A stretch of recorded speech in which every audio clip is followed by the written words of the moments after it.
Ladies and gents, we're here to talk through best runs over the next 3 to 4 to 5 weeks there. And I've just got it numbered out there. I've got the Knights in number 1. We've got the Raiders, I think, in number 2, just because they're teams, the team themselves are very high quality. Warriors next up there in number 3. They do play each other in this, in round 12 without missing too many players, which should be a really, really fun clash, similar to what we saw with them and the Storm. And then them with also the Doggies the week just went. And then I've got Eagles in 4th. And the main reason for this, guys, is having that clean run without the bye. So we're looking at that, buying guys there that are going to play round 12. Even if they were to miss round 13, you can see there are a couple of those squads, Dolphins and Sharks. They've got the red there with Warriors and the Doggies. And I've fixed up that top 4. The Warriors, I've got them in there now. Broncos, they're nowhere near it, so they kick to the curb. So it is Storm, Dogs, Warriors, and Canberra is the top 4 there, which is exciting. Now looking up top, Titans, not a very clear team to buy. You've got JC, and you can purchase him, but Canberra and then Melbourne and Brisbane, the following 2 after their buy, means you probably can wait until 13 or 14 there with him. Understand if you do want to purchase him as well. With the Storm, they've got the buy wedged in there. Cronulla this week. A few of the guys aren't really clear buys. Like, you could have a look at Pappy, but then they missed 12 and 15, so it's not a big win. Those types of teams there with the 12 and 15, like the Tigers, like the Broncos there, and the Storm, you don't really want to target any of their players at the moment. Now with Dragons, a little bit different. We just got some news on injuries too, which we'll talk. Doing this a little bit early. We've got the Couchman, we've got the Marzu, and we've got the Nicholson news, which all isn't great. So really out in the Dragons, you're looking at potentially Hamish Stewart as a purchase, and you would get him as a round 15 player. Dylan Egan as well, if most people have him, then he's an easy hold. Outside of that, there's not too many to have a look at in that side. For the Knights there, they're just playing so bad, but they have the clear best run. Parramatta in this week here will be a tight tussle. We've got Penrith with their Origin stars out in round 12, and then it is the Dragons following that, who defensively aren't terrible, but they're not a team that can blow off the park, which is great when you're deciding to pick attacking players or just players in general that they're not standing behind the sticks for a long period of time. We spoke about Knights and a lot of their players last week. This week there are still a few. If you haven't jumped on Lucas, please go ahead and do so. You have some other options. Probably, the centers are the cheaper guys, and I think you can wait a week or 2 now that they've got that low score in them. We've got Marzu out, and we should see a new face on that edge, which will be fun. And you're looking at guys like Fletcher Sharp, very expensive now, unfortunately, as still an option, but do you want to jump on someone like that? You've got Leo Thompson's getting a bit cheaper. Make sure you do hold on to him. KPP in there, not his best game, but still should continue to score well. So they're not as appealing as they were last week, but they still have the best draw, and hopefully you're holding a couple, and that helps you out. With the Wars, we said they're in 3rd.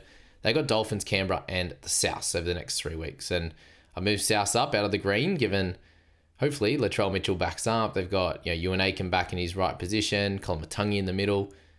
They looked much improved, and even Jai Gray didn't get a lot of game time.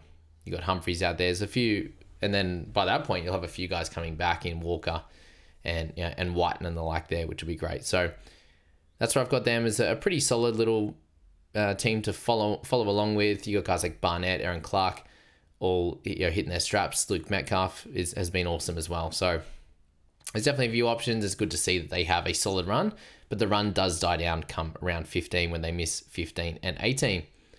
For the Doggies there, you've got the Roosters and the Dolphins to kick off the next 2, and they don't lose too many guys there before they miss around 13 and 16. So still a solid team to target given they play all 3 major buys, 12, 15, 18, but they also, have solid opponents. But when you are a very, very good team, it shouldn't matter too much. If you're looking at the Kings, the Carrazas, all these types of players there, it should be fine.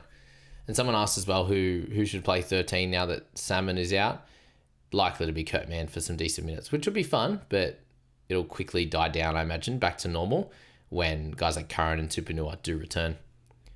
For For the Cows, they have Manly into a bye, but then it gets lovely from there. So that West Tigers clash for guys like Drinky would be an awesome pickup there in fantasy and Supercoach. If you can't jump on this week, that, round 12 bye wedged in the middle doesn't hurt them, I don't think, too much, because you've got pretty close to your best 13 for round 12, and you can go from there. Now, Eels, they have an okay run. They just missed out on the top 4, more for the fact that as a team, they aren't great. Hopefully against Newcastle, we can have a decent little hit out with the players that we do currently own, the Riley Smithers, Kitioni Katonga, and Isaiah Iongi there as well. They're the three main guys that you might have in your side. I imagine you've got rid of Hopgood, so this is a clean enough run that I think that they can do okay with some tackle busters in that Eel side. Thankfully, it helps out not having Mazu there for some of those guys, but I still think they should generally do okay. Like on the right hand side, I think guys like Katonga could have a slightly tougher time with players like Gagai out there and KPP, but also probably means they get a bit of work, which is good too. Now for the Eagles, they've got Cowboys into Para into Brisbane, followed by Newcastle and also Gold Coast as well. So it's a pretty clean 5-game stretch, and people were thinking about selling Garrick. Hold steady with him. He has a pretty good run. With all these teams that you're seeing, should at least let 3 or 4 tries in and be okay. Even if they aren't to be winning games, they should be in the fight. Roosters there, they've got 2 Reds before that bye as well. So it's the Doggies into Cronulla into Canberra. So it's a pretty tough little stretch for attacking players. Guys like Tedesco can overcome that. Guys like Nwangi Tuaze probably can as well. But if you're holding on to Toya and these guys, you're hoping that they can have a really good game or two like they did in, was it against, Dolphins in Magic Round there. So just be aware that, the run isn't perfect. Panthers have a bye before 3 nice clashes, and the question's going to be, who do you take in that side for round 12? Do you plug in any of these guys that are going to take over for Cleary and Yo through Origin? The hard thing with them is the fact that they then miss 15 and 18. So when sometimes you can buy a player that's going to, let's just say it's the Doggies. They play 12, 15, 18, and if they had an Origin guy, the Origin half, like Cleary would be, if he was to play for the Dogs, then you could have the replacement. But in this case, you can't get that for the Panthers. So that's where that theory would go straight out the window. Tigers, avoid them at the moment. It's Terrell May or bust for that side. I'm currently sitting with Stafford Toa, and I do hope he's available to play because I may actually need him or, to be able to loop him this week. But outside of, Terrell, I think you stay away from Tigers right now. And then the Bunnies, they've got the Tigers this week, which should be a fun clash for guys like Latrell. They should be able to do well. Ewan Aitken should have a pretty good game for those that are looking at him.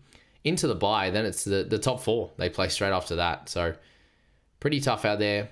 Kolomatangi, Ewan Aitken, these are the guys that people are looking at this week and are definitely fun picks, and it shouldn't matter the teams that they do play against following that bye, because I think they're a solid enough team and they're a potential top 8 team themselves, the Bunnies. So they should do okay against Warriors and Canberra and these types of teams there. Broncos. All right. They've got Dragons this week, so a pretty fine clash. But again, who are you holding at the moment? It was Shibasaki, Arthurs, these types of guys. Now it's probably just Payne Haas or Carrigan. And then they've got the 2 awkward buys as well. Dolphins, they got the 2 Reds in Warriors and Doggies before the bye. So even looking at guys like Farnworth, is that, solid enough for you? Do you wait until round 14 for someone like that, given he's, not going to be able to get too much higher in price? Are you happy to buy someone like Isaiah Katoa? I think it's fine, whoever they play. It's not like they're going to get run off the park, I don't think, from Warriors or the Doggies there. But then following that, it's Dragons, Cowboys, Newcastle, and South. So a pretty nice run for him. And guys like Farnworth. Sharkies, they've got Melbourne into Roosters, into the bye into Warriors. So not the easiest of clashes this week. I'm a little bit worried about Nico, given the amount of kicking he is doing. Hopefully they can still put on a few points, and they did play pretty well on the weekend. But that that Storm outfit, incredible at the moment. And before Origin as well, we'll see how well they can win, or if they can get the win against against the Sharks there. They're a side that you are looking at maybe one of the mids, and outside of that, probably avoiding the side with, Hines being an option as well, but Katoa and also Fogarty really stamping their mark and their claim on a spot in your side. Raiders to finish up, it's Titans, it's Warriors, it's Roosters. Guys you'd be looking at would be Hosking or a Tarpany, these types of guys, and they should definitely be in your thoughts. You've got round 12 and 18 that they do play. They miss 15-19, which 19's fine. It's more just that 15 only. So they're still a really good team to target for a few of those options. And guys like Tamale playing the Titans this week should be a fine setup. On that left-hand side, it seems to be games where they do put on points. He's actually scored a few less, and then in that second half, the doggies there just had the ball the whole time. So he's an easy hold, and you've got a few options there on the Raiders side. And now, just go to my tipping. We'll do my tips on the channel here, but just going through my family comp. I'm a mate behind, just not performing well at all, but still in fifth out of the 17 people here. And my younger cousin that's actually doing the business right now, up by 8. So we've got a bit to make up, and we've got a few things to sort out. And this game here, Knights and Eels, I'm 100% tipping the Eels here in this one. The Knights have just been diabolical, and even at home, I've just done tipping them. And I do need to make up a little bit, so I think the Eels are a good opportunity for that. Doggies, they would have learned a lot from that first half and their ability to be able to catch up as well. Now I'm missing a few players, it's a problem, and Roosters coming off a bye. It's a tough one, but I think you can't really go away from the Dogs given Roosters and their consistency. Dolphins and the Wars, I think the Wars are playing too good at the moment. If Fish comes back as well, I think that's enough for them to get over the top of the Finns at Suncorp. But I can see why the odds aren't too far apart. Cowboys and Eagles, I think this is should be a lot closer than what it says at 80%, 20%. Eagles didn't play very good on the weekend, but they're in need of a win right now. Coming into this one 4-5, the Cowboys are 4-4. I think that this is an opportunity for the Eagles there. Cowboys, they definitely have enough firepower. Can they do it? Coming off a loss and a draw there. I'm tempted to select the Eagles there in this one. Sharkies and the Storm, I think the Storm are playing too good, so we'll have to pick them even away. It's an interesting week, isn't it? Broncos and Dragons there. Broncos in desperate need of a win. I think they'll come out and do the business there. Raiders and Titans. This is Raiders every day of the week. Let's go for a 10 margin. And then Tigers, Bunnies. How in the world are they $1.92 a piece? Rabbitohs were so gallant on the weekend. And yeah, that newfound confidence would be great. Tigers will definitely bounce back, and it's at home as well. But yeah, I think we'll leave the tips there for now and potentially change things up as we go. But that's the impact of the next 3, guys. We're moving into the bye period, and you would have just seen my video with Maddie last night, so make sure you do go and check that out. We had the got Maddie and Jamie agenda there, the things we did discuss, and make sure you go check that out. That'll be awesome, and hopefully Mitch is all good, and we can have him back on the videos next week. We had a long week, guys, with games only on Friday, so yeah, plenty of discussion to be had, plenty of videos to go through, and a big thanks to all you guys that are have been watching and listening to my stuff. It's very much appreciated. If you are interested in getting further one-on-one help, then jump in the private group. The information is in the description below, guys. $30 for the year. That would be much appreciated by myself, and it will help you have a really fun last 17 rounds. It's a lot of time to get through, and then also the public Facebook group as well. Link for that is down in the description. Thanks, guys. We'll catch you in the next one.